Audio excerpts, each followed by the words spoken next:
Hi, friends. My name is Carolina, and this is a very exciting episode. This is actually the first episode with a guest. Hi, guys.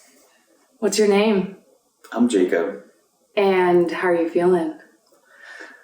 Awkward. Understandable, right? I think that putting a camera and a microphone and headphones on doesn't feel like you're just like hanging out, does it? No, it's hard to be just cool. It's hard to be cool right now. They're watching me. Well, thank you for being on my very first episode with a guest. Yeah. This has been a dream of mine. When I thought about this podcast, the idea was to build community, and there's so many amazing people that I have been able to experience in my life, and more importantly, have amazing conversations with. And when I thought about this podcast, I was like, I don't necessarily want to necessarily have somebody on all the time. Like, I like the idea to choose when I want to have people on, but I was like, a big part of it is I do want to have people on, and here we are. Well, you should, because you're really good at talking to people. That was one of the first things that I really appreciated about our connection, was like, wow, we can just like talk a lot and it feels nice. And it's I feel like not that common when you meet people to just be able to like drop into a conversation and like consistently, reliably, like every time that we get together. Granted, we're usually like out on a walk, or we're usually not sitting with headphones and microphones talking. But we just vibe, and it feels very natural and it flows. And that was part of the reason why when you asked me if I would be on your podcast, that I was like, initially at first I was like, hell no, that sounds terrible. And then I was like, well, I want to support my friend. And also, if I was going to do a podcast with anybody, it would be with Carolina, because she's just easy to talk to. Oh. So thanks. I appreciate it. I'm honored that you wanted me to be your first guest. Thank you.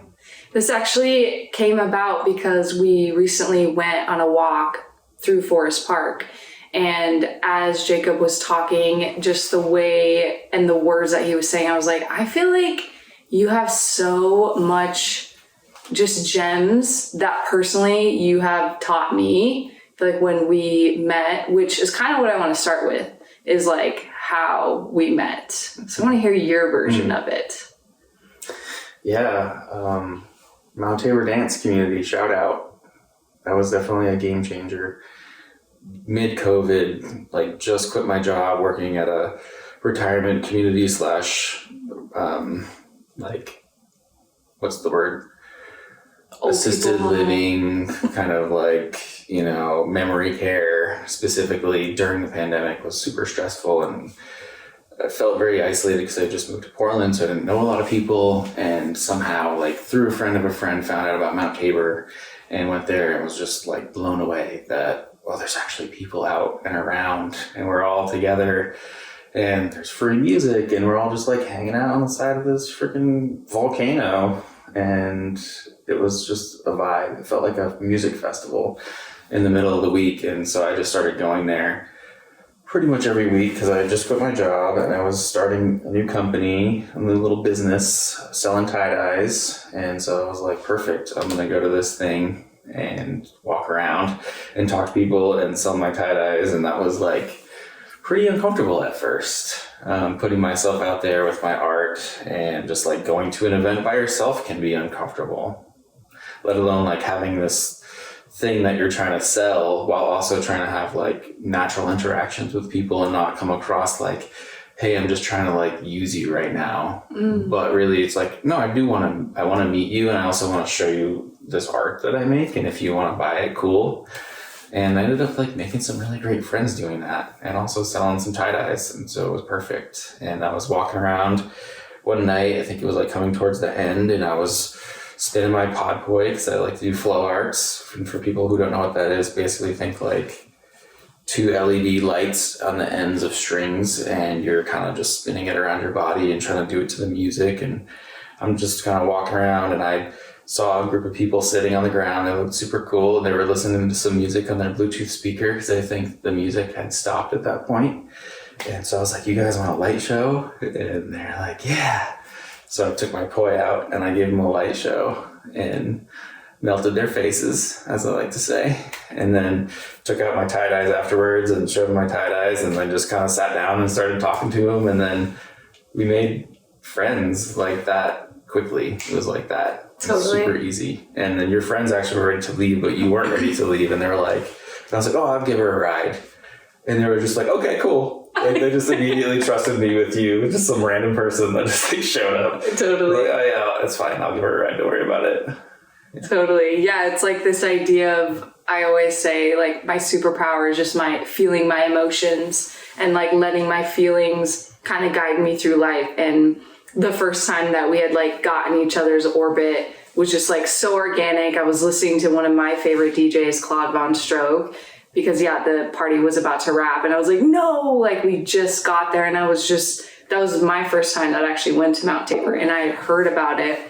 And being a house music fanatic, I got there and I was like, I just touched down to heaven. Like, this is beautiful. People are dancing. We're outside. There's live music. There's poi. Like, let's go. And then you just like came in front and started spinning, and I was just like mesmerized. Like, whoa, this is amazing. And we went to an after party afterwards. And I remember we were walking and we like looked up at the sky and it was a full moon, and we were like, I'm so glad I met you. Yeah. Yeah. We were already just like diving deep on like the way to the after party. Yeah.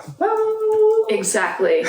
And I think like the core of our friendship revolves off of being playful. Mm-hmm. And like we are able to tap into our inner kid when we're around each other. Like, I think actually you were the person who reignited my love for playgrounds. Oh yeah. Which, if you guys don't know, we live that, but like we live in a city where don't we have like the most parks per capita? There's some. I'm not sure, but I believe it because they're everywhere. Everywhere, and Portland is like the one city that, rather than being built off of highways, it's built off of like parks and walking and biking. And so in Portland, you just have all these incredible parks. And obviously during the daytime, the parks are for kids. And like if you do go to the park during the daytime, it's a little weird.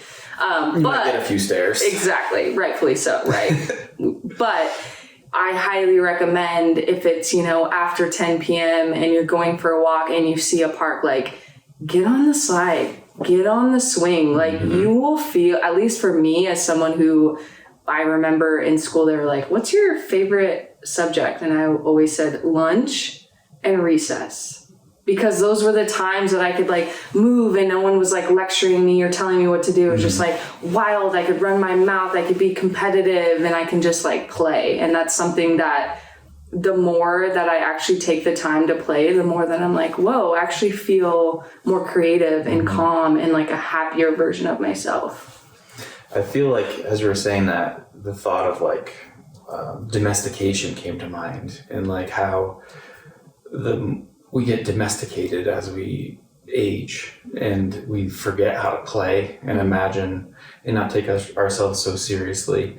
And I feel like that's sort of a product of being domesticated into a society where, like, not to say it's right or wrong, but like we kind of have to all fit into this structure in order for things to function. And if all the adults were running around going on the swings and slides all day long, like nothing would get done. So like I get it, but at the same time, it's really nice to tap back into that inner source of joy and play that we all have, that we've just sort of become disconnected with. And sometimes it just takes meeting a special person that can help kind of be the mirror for you to see, like, oh yeah, I know how to do that. I remember how to do that. I remember how to just kind of be a little ridiculous. Yeah. I can remember one night we're at the park and just watching you literally running in circles around the trees, just like, and yelling, just like, ah! I was sitting there watching you on the swing, like, what the? She's weird. And then I just want to go home and do a belly rub and go night-night. No, when you said that, though, it reminded me of this idea of being uncomfortable, because there's so much in life that we we're always wondering and thinking like, what does this person think about me? Or what is this person going to say? Even when we were talking about this podcast, like something that we were diving into is, being uncomfortable with the idea of putting out your own thoughts. Like we're not scripted. We're just kind of riffing. And, I often, as I'm saying something, is when it's clicking and I'm learning. So sometimes I may say something and I'm like, oh, now in retrospect, I could have said that differently, or I wish I would have changed that. But a lot of that comes from, like, it reminds me of, when you meet a little kid, how uncensored they are. They're like, you're fat, or you're like, they'll just say, and adults will look at that as like, whoa, like, exactly. Yeah. It's that domestication. Like the older you get, the more like self-conscious we become, because society is like, you need to look a certain way. You need to act a certain way. You need to be a certain way. And we police each other too. Big time. Let's hear about that. Well, yeah, as much as we might feel like, it's society imposing it onto us of like, like they're going to judge me or this or that. It's like we also are doing the exact same thing, turning it back around and doing it to other people, whether we're aware of it or not. And like, whether we're telling people about it or not, I still think that we're all just running around judging each other and self-policing in a way to like kind of keep people in line. And again, I feel like there's some level of where it's necessary. Like we want people to follow certain rules and not do certain things. Like let's not steal from each other. Let's not go around hurting each other, and like we are going to be self-policing. It doesn't take the cops or the courts to tell people like, don't go around hurting people. Like we'll do that ourselves, So a lot of it is good. But I think it can be a little out of balance, and then people start self-policing and then policing everybody else around them to a point where we're self-censoring and we're not allowing ourselves to just flow and to be free. Now we're worried that, I might offend this person, or, I might say the wrong thing, or they might think I'm stupid or this or that. And then you just say less, and then you're just kind of like dimming your own light, and that's, not ideal. Yeah, it's interesting that you said the self-policing, because it made me think of the example of my previous job.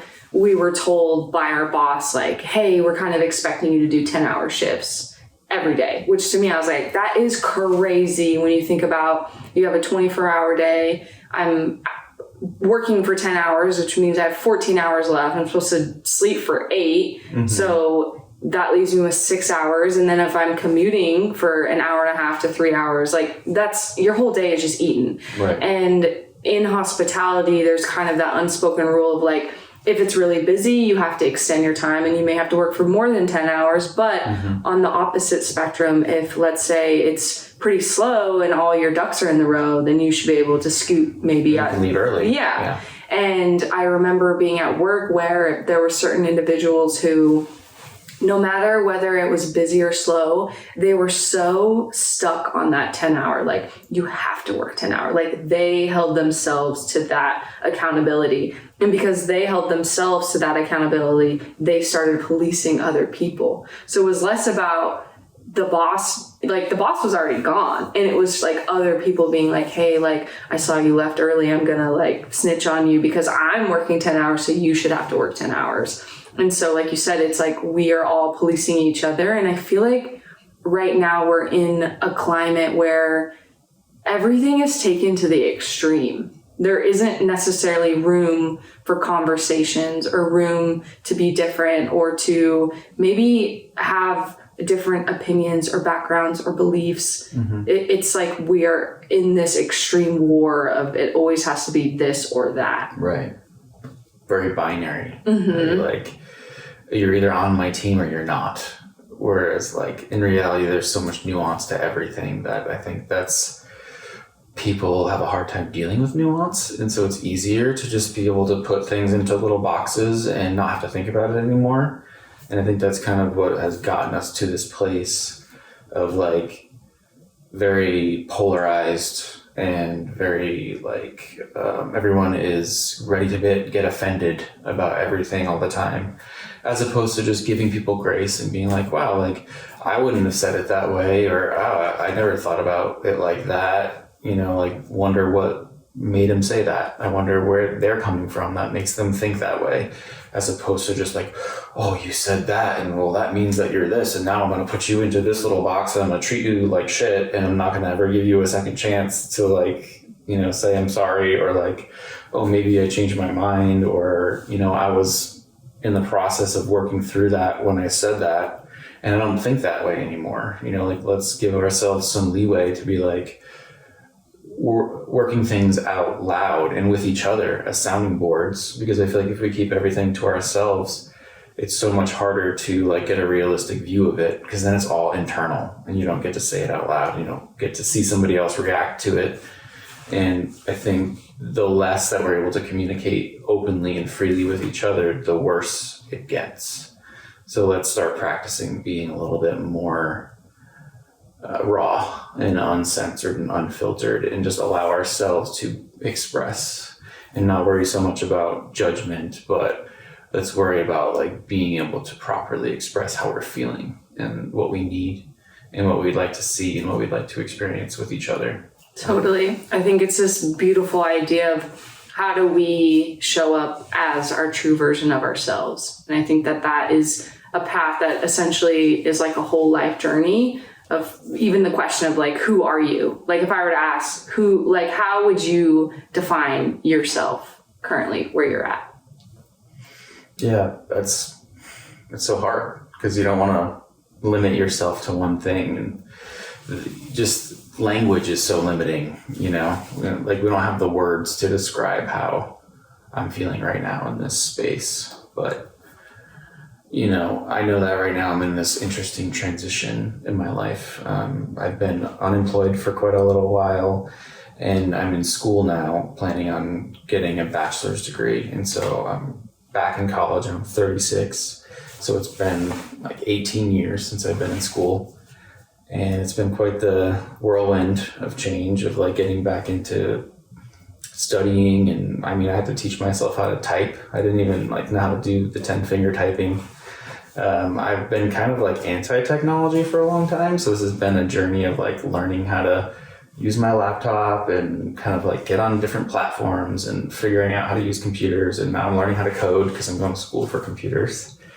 And it's been quite the eye-opening experience, but also very empowering. And I don't know, I just feel like I've always trusted my intuition, and I knew that I was in a place in my life where I really needed a big change. And I was like, wow, so much is happening with technology right now, with like artificial intelligence and crypto and blockchain and cybersecurity and all this stuff and I was like, I should probably just learn how to do that instead of being afraid of it, instead of being like, I don't understand that, I can't even type. Like, no, like, how about you just learn? How about you just actually try to figure it out? And I got intrigued by the whole thing. Like, technology is very interesting. Computers are super interesting. And like thinking about how it's kind of the leading edge of what we're bringing into reality, what we're manifesting as human beings here on this planet is through our technology. And I think being in that field and heading in that direction is super exciting. I feel like it's going to stay fresh. I feel like it's going to be rewarding, like monetarily, but also I'm hoping like I can be creative. I hope that I can be working with teams of people and like knowing that I'm sort of manifesting into reality, or like working as a part of this thing that's manifesting into reality, this sort of like, you know, what's new, what's next, what are these new tools that we're developing to hopefully help us on our experience here as humans. So I'm not sure what your question was anymore. I just started rambling.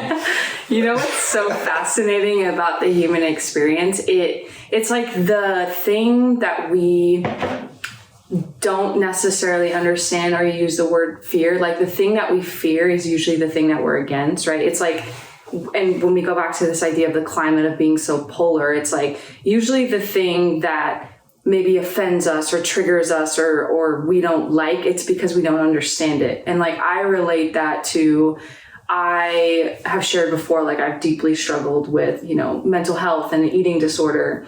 And in the process of it, I found myself really deeply following the rules of veganism.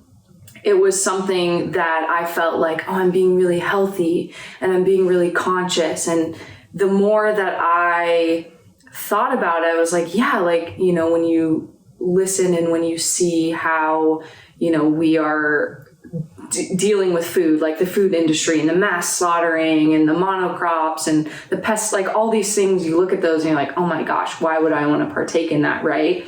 And so you get into this area that you have this illusion like it's safe, right? And so for me, veganism, there was a little bit of it being moral, but there was a lot of it felt like I was still in control. I was like, I feel good if I label foods as healthy, and if these are healthy, then I can eat them. And if these aren't healthy, I'm going to stay away from them because those are going to make me fat, and that's what I don't want. Right.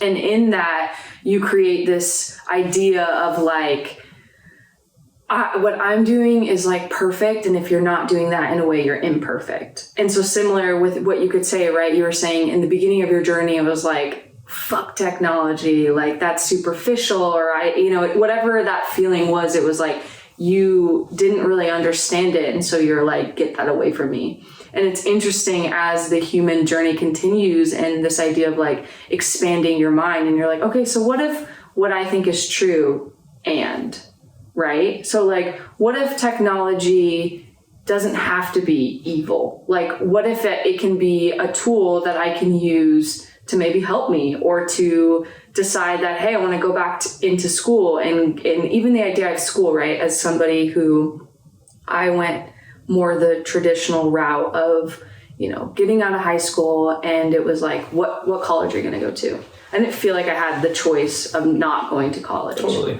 I felt the same way. And so I went to college and I hated it. It was an awful experience. I was in the heat of having, you know, my eating disorder. I had just moved to a city. I didn't have a sense of community. I, you know, was deeply struggling with just trying to like keep up with my bills and didn't really have much support. And so all of those factors made school really challenging for me. And it's really beautiful witnessing you being in school, because it's, first off, the shift is like, you want to be there. Totally. Yeah. Yeah. It's made all the difference. Exactly. I don't it's feel a like choice. I'm a prisoner there. Right. It's not like I have to do this. It's like, I actually want to do this. And I'm paying for it. That's another thing, right? It's like when you put the money on it, you're like, yeah, I'm actually choosing to allocate these. You're investing in yourself is what it is. Yeah. So you want to hold yourself even more accountable, because now it's like, okay, I'm spending money on this, so I need to show up. And I think that's been great for me, because it's given me a framework that I probably haven't had. I feel like I've kind of lacked a lot in my life. I've kind of lived a little fast and loose in a lot of ways, just like working in the service industry, bartending, serving for a lot of my adult life, and moving around the country a lot. It was sort of like, I would wake up whenever I wanted to, and I'd go to bed whenever I wanted to. And, you know, I was just never a super structured person. You know, I prided myself actually on not being very structured, and that feeling like I could flow and kind of thrive in any sort of experience. Like, wake me up early because we're going to go hike a mountain, and like, hell yeah, I'm going to show up and do it, and that'd be great. Or like, we're staying up super late at a music festival and it's 5:00 in the morning, and we're like going to go find a sound camp and go dance some more. Like, here I am, you know? And so I like the fact that it was just sort of like, I'm not stuck in any one thing. But I also feel like it made, I don't know, like I needed some more sort of consistency for myself in order for life to be like healthy and stable, because the other lifestyle is like a lot more swings up and down. And sometimes I'm like, oh, my life is amazing. And then other times I'm like, what the hell am I doing with myself right now? And beating myself up, feeling like, why are you like in your 30s still serving tables? And like, when are you going to grow up? And why can't you get your shit together? And why are you still addicted to smoking cigarettes? And why can't you, you know, blah, blah, blah, blah, blah, beat yourself up all day long?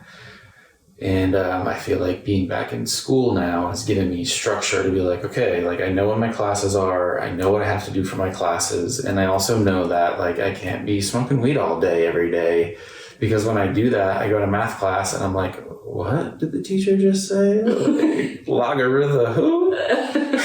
Trigonometry? Yeah, so I'm like, okay, like I can't do that. Like, and this is what I'm doing right now. I'm on this path and I have this clear path forward. Like, this is what I'm doing for the next 3 years now at this point.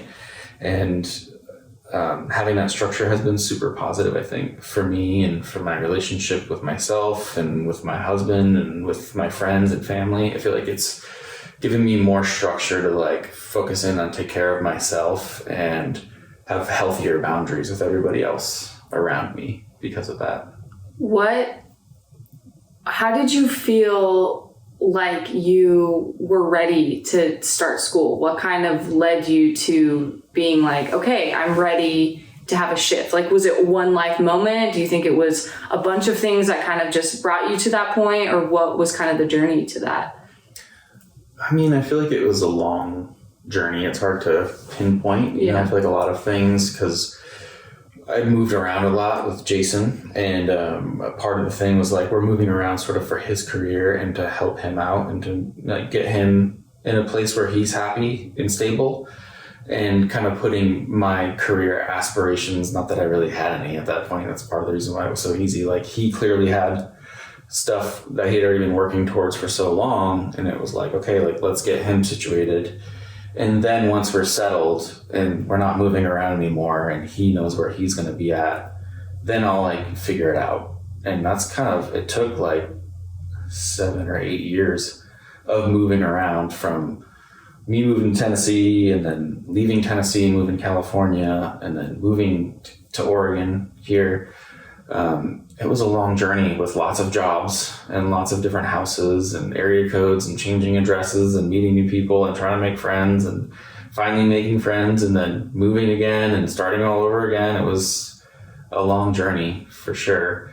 But I don't know, I guess deep down I felt like it's more important to have a relationship where you love somebody and trust somebody than it is to have like a career. 'Cause like, you could lose that career so easily, like with whatever, you lose that job and then what do you have? Whereas like if you have this relationship with a whole nother human being that loves you and will do anything they can to help support you, like that's more powerful than a career. And I think I just had that realization from a young age that I was like, I would rather invest my time and energy into this relationship and sacrifice a little bit on like career wise.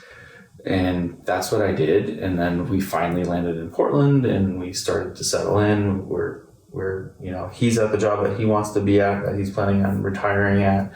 And we bought a house and we're not moving anywhere, and went through a bunch of other stuff too, just like recognizing how I had low self-esteem. So much of it was based off of having never gone to college and working in the service industry and just feeling kind of less than.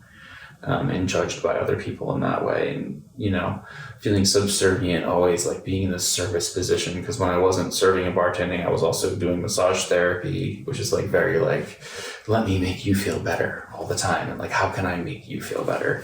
And I was just like, I don't want to do that anymore. I want to do something that's like empowering for me and that I can feel proud of, and that I feel like self-sufficient. And even just when people ask me, what do you do for a living? I feel like proud to say whatever it is that I end up doing. Because I never really felt that way before. The closest I felt was actually when I was working at Mirabella, working with the elderly. Because I would tell people that, and then they would actually be like, oh, that's so nice, and blah, blah, blah. You know, like they would actually like have questions, and I could tell that like they were not just like immediately judging me and being like, oh, okay, you're just a bartender, or you're still just serving tables or whatever. So I forgot what we were talking about. Well, I want to add to this, or what are some tools? I know you had mentioned that you had struggled with an addiction with cigarettes and, you know, and weed. And what are maybe some tools, or where are you at with that now? And what are some helpful tools that maybe somebody who's listening could be like, oh, let me give that a go? Well, I quit smoking cigarettes and vaping over a year. It's gotta be like a year and a half. It's been a minute now. I quit a million times too. So I feel like it's practice. Like if you're out there addicted to nicotine and you're trying to quit, like don't quit quitting. You know, like I swear I probably stopped smoking like 15 to 20 times over the years and like, this is it, I'm never going to smoke again. And then, you know, I did. And it just was a process and it just took me a while. Like I started when I was 12. So it was just years and years of this is just what I do. I wake up and I want to smoke a cigarette with my coffee. So it was really hard to break that, but it's just like having that goal and not looking at it like you're losing out on something, but actually that you're like gaining something. Because I think that's what makes it really hard for people, at least with those kinds of addictions with cigarettes and that sort of thing, is like you feel like you're missing out. Like you're not going to be able to enjoy things the way that you used to. Like I won't be able to like sit around a fire when I'm camping without smoking a cigarette and actually enjoy it. Like I really believe that. And like I didn't know really any better because that was just what I had done for my entire life basically. And but I can say like, no, I can sit around a fire and not smoke cigarettes and still enjoy it. Like, we enjoyed the fire the other day. It was just quite as nice. much, yeah. You know. But we just tell ourselves these stories like, oh, you know, I'm not going to enjoy this. I'm not going to enjoy life as much anymore now if I don't have this thing that makes me feel better. And changing that story into like, oh, actually, I'm going to feel better without that. I'm not missing out. I'm actually like benefiting myself from not doing this thing. And it sounds simple and trite, but it's actually very powerful. Like it's a change in a mindset. Like if you feel like you're depriving yourself of something, then you're going to be irritated. Right. If you feel like you're giving yourself something, then you're going to be soothed in a way, you know? So like having that change in mindset. And granted, I did actually start taking Wellbutrin. What is that? It's a dopamine reuptake inhibitor pharmaceutical prescription that my therapist was like, oh, have you thought about trying Wellbutrin to help you quit smoking? Because I was complaining to him about, you know, how I quit a million times and struggled. And he explained to me that like, yeah, it's kind of like helps the dopamine system and you have more dopamine floating around in your synapses. So, you know, you kind of feel more satisfied and you don't have, it's been known to help people with addictions basically. And like, go find a specialist kind of doctor. Like don't go to your typical, you know, what do you call like gynecologist? No, don't go to your gynecologist trying to get Wellbutrin. It won't go well. Your primary care. Yeah. Don't, you know, like find somebody who maybe more specializes in like mental health, addiction kind of stuff. So I went to a naturopath. I was referred to somebody through a friend. And they were like, yeah, you know, I think Wellbutrin might work for you. And I started taking that. And 2 weeks later, I quit. And I feel like it was so much easier. Wow. It was like I had way less cravings. I had way less mood swings. And I think it made me realize like, oh, like I have a fucked up dopamine system because I started with cigarettes and weed when I was 12 and also started drinking alcohol when I was 12 and, you know, with like addictions and trauma and all this other stuff, it's sort of like I realize now that like what I'm doing when I'm self-soothing is like really just trying to like balance my dopamine levels. And this I think helped to balance my dopamine and feel a little bit more satiated on just like a baseline level to where I don't feel like I'm having so many mood swings. I don't feel like I need to self-soothe so much with like cigarettes and weed and drugs and all this stuff. And it's been a game changer. I've been on it for less than 2 years, but you know, a year and a half or so. And when I first got on, I was like, I'm only going to be on it for 6 months.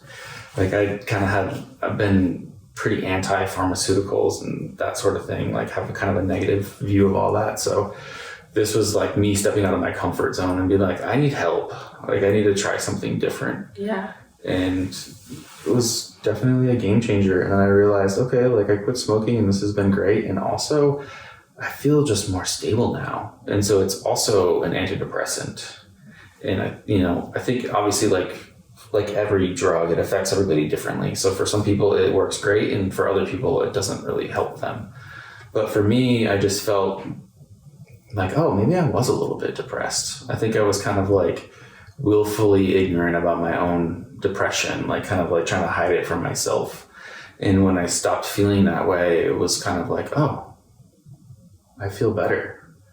And it's just making the decision to go back to school and like focusing in on myself and healing my relationship with myself first, so much easier, because it's like I have a healthier self-talk. You know, I'm not beating myself up so much. And one of the biggest things was like feeling shitty about being addicted to fucking nicotine. As simple as it sounds, it was like struggling with this thing that's like every day, you know, like being addicted to this thing and wanting to stop and feeling like you can't stop. And it just messed with my self-esteem, you know.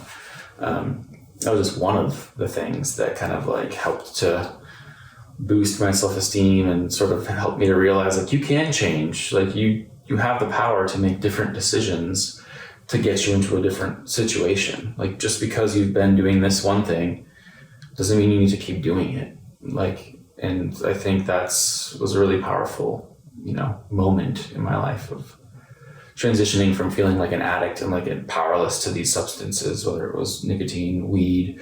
And I had an unhealthy relationship with other substances too, but it was never to the point really where it was like, oh, you're a crackhead, or, you know, you're a meth head, or you're this, or that. It wasn't like that bad, but I can just still see in myself like, oh, I think you might like that a little too much. You know, like totally. Just like, why do you like that so much? And maybe we can tone that down a little bit.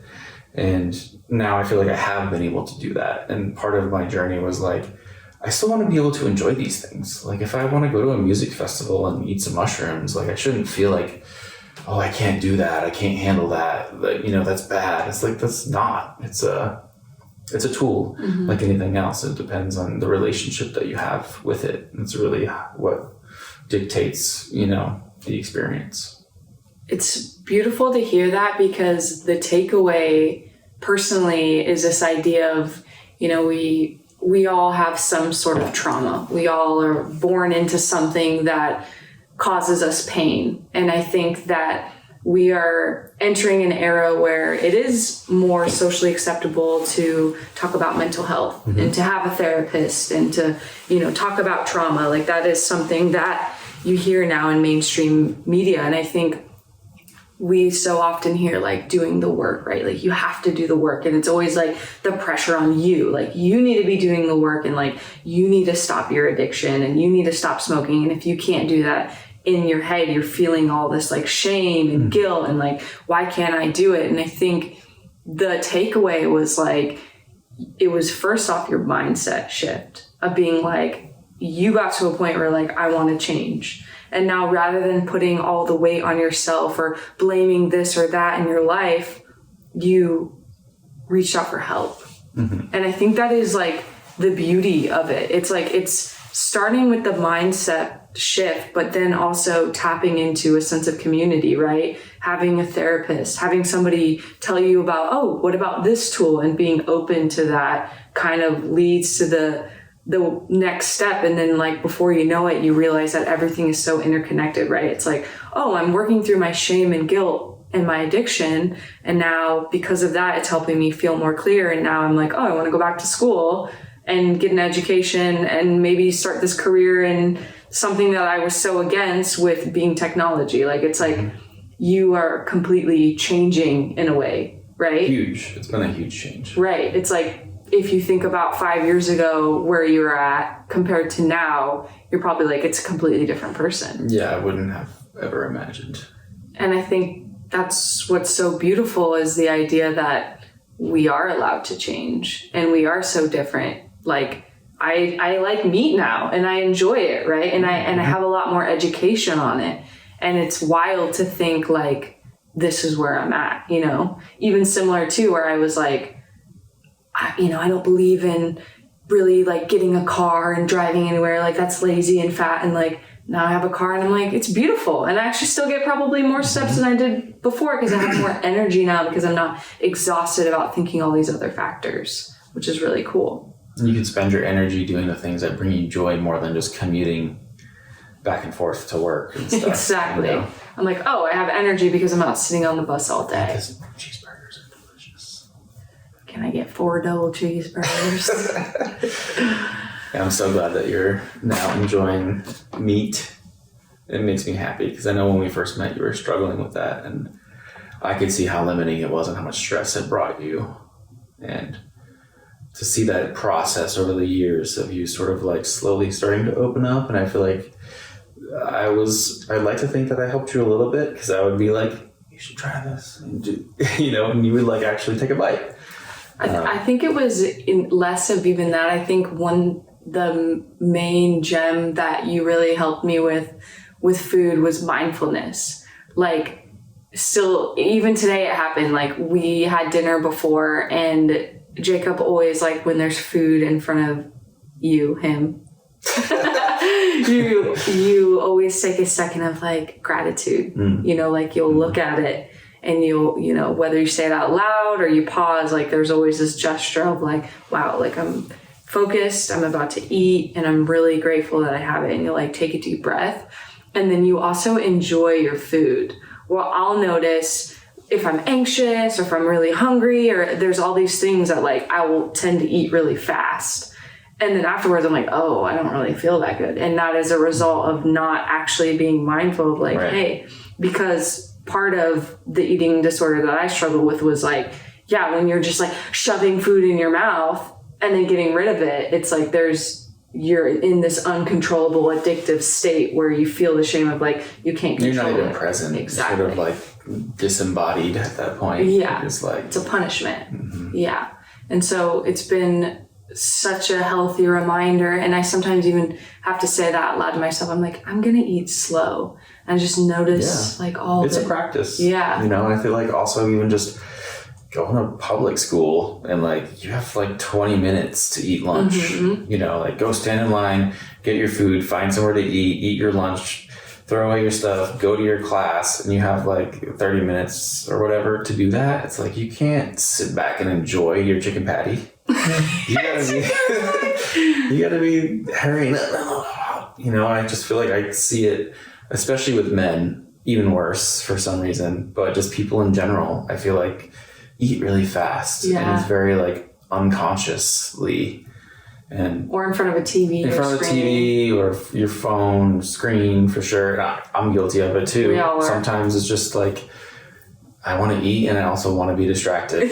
Because it feels good, right? But then there's other times where I full on, I'm by myself cooking dinner for myself, and I want to light a candle while I'm cooking and put some intentions into the food, and really like just, it's creative, it's spiritual, it's an experience. You're giving yourself sustenance, and you're using all these different things from all these different places in the world that are like keeping you alive. And I feel like the more you can be aware of that, and the more you can put reverence into that, and like be creative and enjoy the process and be present while you do it, then it's like, I think that alone on an energetic level makes it a healthier meal, even if you were making a chicken patty. Like, I still think if you're enjoying it and you're being present and you're like, oh, like, maybe I'll put a little bit of ginger in this mayo with some sriracha and do this and do that, and like make it your own. Don't follow a recipe, like feel it out. That is a rewarding thing. And then I want to sit there with my candle and actually just enjoy every single bite. And I do like to give gratitude to the different animals that I'm eating, and maybe even the people that have come together to make it possible to get the food to my plate, whether it's the farmers or the truck drivers or the grocery store workers or all those people that like, thanks. Like, I wouldn't have had this if it wasn't for everybody. So I think it's a really beautiful practice, and I would like to see more people just take that extra 30 seconds to just like stop, pause, think about it, and eat. It's also nice because you can just like feel your mouth start to salivate, like you're like getting yourself ready to actually eat instead of just like rushing through to the next thing. Totally. And we know in the like overconsumption is if you eat too much and then you have a stomach ache, like it's all connected. And the more that you are actually intentional with your food, the more that you can listen to your body cues of being like, oh, actually I am satiated and I don't need to eat that whole bowl, or actually I would like a second, and that's okay. And I think that's like one of the things that most inspire me about your mindset is that it is quite fluid. Like I tend to be on the opposite, very rigid. Like it has to be a certain way or a certain time, or it's just like in this organized way. And I think you have this, to me, it almost feels like freedom to be like, yeah, like you explained earlier, you know, this idea of like, you don't have to hold yourself to a set thing. It could be like, one morning I will wake up at 6 a.m. and do yoga and journal. And then the next day I'm going to stay up till 6 a.m. and spin poi. And, you know, it's like, and same with your food, right? It's like, yeah, I can enjoy like going out to the bar and maybe eating something that isn't the healthiest, but I can also go sit down at a vegan space and eat, you know, something. Yeah. And either way, it doesn't have to look a certain way, but it's the idea of just like being in the moment and being present with it. Yeah. And I think life just is better with more, you know, diversity in a way, you know, diverse experiences, different kinds of food, different kinds of people, places, ideas. And like the more we can kind of untether ourselves to this is who I am and this is what I think and this is what I do. And we allow ourselves to experience things like new, like we're a child again, get out of that default mode, allow ourselves to like look around at the world and recognize how beautiful and amazing it is that we're here and that we don't know what the hell we're doing. Ain't nobody know shit. We don't know shit. That was one of our things. We don't know shit. It's like sometimes I feel like I have the days where I'm just like, you know, I know who I am. Actually, I don't. I should be lying because I feel like I don't really feel but like sometimes you have this illusion that like you're not really like overthinking things, right? Like things are just the way that they are and you find contentment in that. And then you also have the moments that you're just like, I don't know shit. Mm-hmm. It's humbling. I feel like it's a good thing. It's sort of like how I feel like people should think about ponder their own death from time to time. You know, it's one of those things where it's like, yeah, it's kind of scary. It makes you feel kind of small and insignificant. Uncomfy. Yeah, and our culture is like trained us to avoid it. It's like taboo. But yeah, science is not always right. Science be changing. It's like all these guesses, all these like things that are proven until we can prove something else. Until proven otherwise. You know, we're constantly, you know, changing our minds on things of more information that we get. So it's just the level of hubris to think that we know it all because, this is what our science is now. And I trust the science and science is real and this and that. It's like, sure, I trust science to a degree. It's educated. But it's not final. It's not perfect. Right. You know, it's dynamic. Like life. Like we might find some new thing that's going to make us realize that everything that we thought about this other thing is actually wrong and like, oh my God. And so I think it's good to like have that just in the back of your mind. Like you don't know everything and you're going to die. And like, you're going to die. You're going to die. And that's not bad either. That's that's a fact. Do you feel bad about the things that you missed before you were born? No. Like most people aren't sitting there like, oh my God, I wasn't born to see this in the 1600s. So like, why are you going to feel bad about all the things that you're like not going to see when you're dead? You know, it's just, this is our moment here to be here. And that's what makes it special. And like, it gives us this sort of like finite thing that maybe puts pressure on us to be like, do something, enjoy it, be grateful for it. Don't take it for granted and don't take the people around you for granted because like, it's not guaranteed. Tomorrow's not guaranteed. Truly. I think that I want to leave the viewers with one gem. And the gem is shut your ass and sit your ass down. Oh, shit. And I say this. Words of wisdom. Because, a little backstory here. Jacob and I used to work together at a restaurant, and she was my boss. I was his boss. He was my favorite. I did get in trouble for this, but who can blame her? what was amazing about that time was we got to see each other all the time. It was like incredible, but it was also incredibly stressful, right? It was a little hard on our relationship. Really hard on a relationship because, you know, it's like a conflict of dynamic. And I think you also saw me in a time of being incredibly overwhelmed and stressed out, and just like you being the person that you are, like, how can I help you? And me being the person who I am at the time, like, wasn't really open to help, or in a way was like making things harder unconsciously. And one of the common things that would occur was, you know, I would be working these long shifts and I would say I didn't have time to sit down, or I didn't have time to eat a meal. And that would cause me to become more anxious and more low blood sugar, tempered, and just not a nice person to be around. And it would usually, I would end my day feeling awful, which would then lead to this cycle of not hanging out with people, not being creative, saying no to a lot of things, which ultimately made me feel depressed. And I was in this like loop of doing that. And oftentimes when I would see Jacob, who would come in at a later shift, you know, he would always be like, did you eat today? Do you want to sit down and eat? And it was, again, like kind of teaching me that practice. And one of his incredible quotes was, shut your ass and sit your ass down. And I still to this day find myself sometimes being like, I need to do this. And it's like, wait, pause, take the time to sit down, be gentle to yourself, give yourself the energy, because rather than just like trying to do everything. Push through. Yeah, just push through. Exactly. You can't. It's not helping anybody. Exactly. Go to the bathroom, have a snack, quit your bitching. Sit down. Find your gratitude. Take a deep breath. So I think that's what I want to leave this podcast as, is like, remember to take the time to pause. Like, it's not going to take you longer. I think sometimes in this overproductive society where we constantly feel like we need to go, go, go, the reality is, and this is something that I've incorporated in my day, is like, if I'm feeling a little tired and say it's like 3 p.m., it's okay to like chill for 30 minutes. Like, sit down. Naps even. Yeah. Drink some water, eat a snack, chill. And then in an hour from then, your energy is actually going to go back up. It's actually amazing what a nap will do. Yeah. If you're feeling a little bit tired or cranky and you're just like, I'm just going to set an alarm for 30 minutes, lay down, maybe I'll fall asleep, maybe I won't.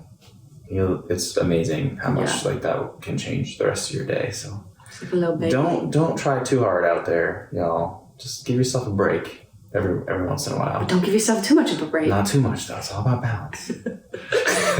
Well, thank you guys for listening. It's been an honor. Thank you, Jacob. Thank you, Carolina. Peace.